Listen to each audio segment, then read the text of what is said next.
하루를 말씀으로 시작하시는 성도님들을 주님의 이름으로 환영하고 축복합니다. 오늘 말씀을 통해 하나님의 마음을 함께 누리는 은혜의 시간 되기를 소망합니다. 오늘 말씀을 봉독하겠습니다. 누가복음 6장 6절에서 11절 말씀입니다. 거룩하신 하나님의 말씀입니다. 또 다른 안식일에 예수께서 회당에 들어가사 가르치실세 거기 오른손 마른 사람이 있는지라. 서기관과 바리새인들이 예수를 고발할 증거를 찾으려 하여 안식일에 병을 고치시는가 엿보니 예수께서 그들의 생각을 아시고 손 마른 사람에게 이르시되 일어나 한가운데 서라 하시니 그가 일어나 서거늘. 예수께서 그들에게 이르시되 내가 너희에게 묻노니 안식일에 선을 행하는 것과 악을 행하는 것, 생명을 구하는 것과 죽이는 것 어느 것이 옳으냐 하시며 무리를 둘러보시고 그 사람에게 이르시되 내 손을 내밀라 하시니 그가 그리하매 그 손이 회복된지라. 그들은 노기가 가득하여 예수를 어떻게 할까 하고 서로 의논하니라. 아멘. 가피풀에서 히스토리 카툰이라는 이름으로 그림 묵상을 연재하시는 이정한 작가님이 쓰신 연약함이 복입니다 라는 제목의 이 짧은 글로 말씀을 시작해 보려고 합니다. 세상을 살아가다 보면, 그리고 신앙인의 삶을 살다 보면 많은 나의 연약함을 보게 됩니다. 그 연약함이 부끄러워 감추고 싶을 때도 있고 그 연약함을 채우기 위해 많은 노력을 하기도 합니다. 세상은 그런 모습을 보며 실패했다 이야기할지 모릅니다.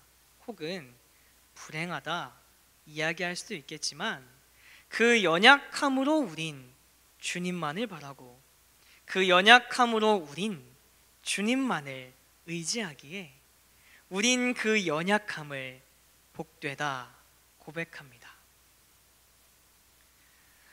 오늘 우리가 말씀을 보는 이 본문 말씀은요, 굉장히 유명한 말씀입니다. 어제 보았던 이삭 사건과 함께 안식일을 바라보는 서기관과 바리새인들, 그리고 예수님의 견해가 격돌하는 이야기입니다. 이 안식일 논쟁하면 서기관과 바리새인들 그리고 예수님에게만 우리가 집중을 하게 되는데요. 근데 오늘 말씀을 가만히 보면요, 우리가 주목해서 바라봐야 하는 또 다른 사람, 한 사람이 더 있음을 발견하게 됩니다. 예수님께서는 안식일에 회당에서 가르치고 계셨습니다. 예수님께서 회당에 계시다라고 하는 소식을 들은 많은 사람들이 그곳으로 몰려들었을 거예요. 예수님께서 하나님 나라의 복음을 전하시며 많은 이적들을 보이셨다는 소문이 이미 그 동네 가운데 쫙 파져 있었기 때문이겠죠. 게다가 예수님을 고발할 증거를 찾기 위해서 서기관과 바리새인들도 그 자리에 함께 있습니다. 이 사람이 바글바글한 그곳에 예수님께서 한 사람을 지목하여 그를 부르십니다. 본문 8절 말씀을 세번역 성경으로 읽어드리겠습니다. 예수께서 그들의 생각을 아시고 손이 오그라든 사람에게 말씀하셨다. 일어나서 가운데 서라. 그래서 그는 일어나서 섰다. 아멘. 일어나서 가운데 서라. 굉장히 간단하고 쉬운 말씀이죠. 일어나서 가운데 서는 것은 크게 힘든 일이 아닙니다. 지목받은 사람은요, 어렵지 않게 예수님의 말씀에 순종합니다. 이어지는 10절 말씀인데요, 세번역 성경으로 읽어드리겠습니다. 예수께서 그들을 모두 둘러보시고서 그 사람에게 명하셨다. 내 손을 내밀어라. 그 사람이 그렇게 하니 그의 손이 회복되었다. 아멘. 이어지는 예수님의 말씀입니다. 내 손을 내밀어라. 이 손을 예수님께 내어 보이는 것 또한 크게 어려워 보이지는 않습니다.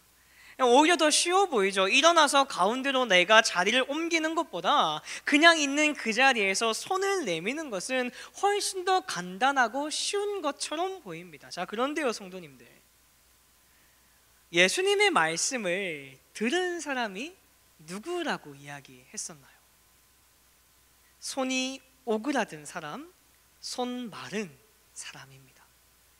이 사람은 누구나 자신의 약점을 드러내는 것을 굉장히 부담스러워합니다. 이 부담스러워하는 것보다는 굉장히 싫어하죠. 자신의 약점을 다른 누군가에게 보인다는 것이 얼마나 불편하고 어려운 일인지 다들 잘 아실 거라 생각을 하는데요. 이 사람은 누구나 자신의 약점을 드러내기보다 감추고 싶어 합니다. 자, 그런 그에게 예수님께서 말씀하시는 거예요. 일어나서 가운데 서라. 그리고 내 손을 내밀어라. 지금 뭐 잘해가지고 상 받으러 나가는 것이 아닙니다. 수많은 사람들이 모여있는 회당 한가운데 서서 너의 약점을 드러내거라 말씀하고 계신 거예요. 이 누구에게도 보이고 싶지 않은 모습입니다. 혹시나 하는 마음을 가지고 회당에 나오기는 했지만 모든 사람들에게 공개적으로 나의 치부를 드러낼 생각은 전혀 없었습니다. 그런 그에게 예수님께서 요청하시는 거예요. 내 손을 내밀어라. 예수님께서는 왜 그에게 이런 말씀을 하셨을까요? 예수님께서 그에게 원하셨던 것은 한 가지입니다. 바로 믿음이에요. 예수님께서는 그의 믿음을 보기 원하셨던 겁니다. 예수님께서 나의 연약함을 반드시 고쳐주신다는 믿음이 있는 자만이 병든 손을 내밀 수가 있기 때문입니다. 다시 말해서 예수님께서는 손 마른 사람에게 너의 믿음의 손, 너의 순종의 손을 내밀어라 라고 말씀하고 계신 거예요. 예수님의 이 요청에 손 마른 사람은 믿음으로 병든 손을 내어 보입니다. 수많은 사람들 앞에서 부끄럽지만 불편하지만 어렵지만 속상하기도 하지만 순종의 손을 내미는 거예요. 그렇게 내밀었더니 어떻게 됩니까? 그의 손이 회복되었다라고 성경에서 이야기합니다. 그의 삶 가운데에 예수 그리스도의 흔적이 새겨지는 거예요. 우리 사랑하는 말씀당 공동체 성도님들, 나의 삶에 예수 그리스도의 흔적이 새겨지시길 원하십니까? 예수님께서 나를 부르실 때, 그리고 손을 내밀라고 하실 때 나의 연약함, 나의 약점, 나의 부족함을 선한 것으로 바꾸실 능력의 예수님을 믿음으로 순종의 손을 내미시길 바랍니다. 우리가 순종의 손을 내밀 그때 우리 삶에 예수 그리스도의 흔적이 새겨지게 되는 거죠. 오늘 하루 나의 약점, 나의 연약함, 나의 가시를 통해 나를 끝까지 붙들고 계시는 하나님의 그 큰 사랑을 마주하는 우리가 되기를 주님의 이름으로 축복합니다. 기도하겠습니다. 나에게 손을 내밀라고 하시는 예수님의 음성에 믿음으로 순종의 손을 내미는 우리가 되기 원합니다.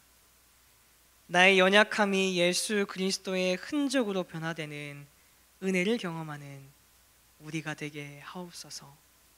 예수 그리스도의 이름으로 기도드립니다. 아멘.